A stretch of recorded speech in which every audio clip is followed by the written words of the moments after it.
Well, what local business owners should know before selling their business in order to grow. Good evening to you. I'm Jennifer Andrews. Kenya Ross is here with some things to bear in mind. Kenya?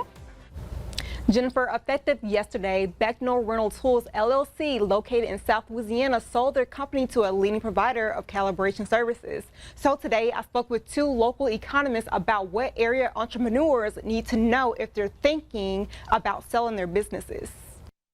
A leading provider of calibration, cost control, and optimization services acquired Becknell Rental Tools LLC for $50 million. A South Louisiana company serving the oil and gas industry.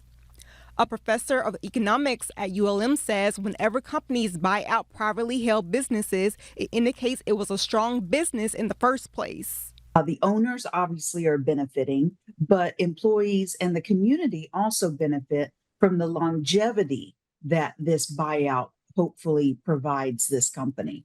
Louisiana Tech University's associate professor of economics says sometimes the success of the acquisition depends on the industry and who's doing the acquisition, and they don't always have the same consequences within the general market. If a company is acquired by another firm that is kind of related to it within its own supply chain, this can lead to some efficiency opportunities. We may see some cost savings that occur here.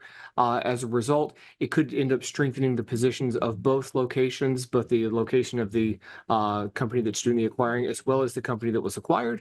And this can actually lead to a virtuous economic cycle. ULM's professor of economics says usually the ownership will affect the corporate culture, especially when the businesses are family owned. So that family atmosphere can disappear. However, it's also very difficult for a family business to last generation to generation to generation. So oftentimes the way that a family business can continue is by being bought out by a larger company, by a larger corporation. With student business pitch competitions on the rise, I'll have more on KNOE.com of what these economists have to say for students who are pursuing entrepreneurship.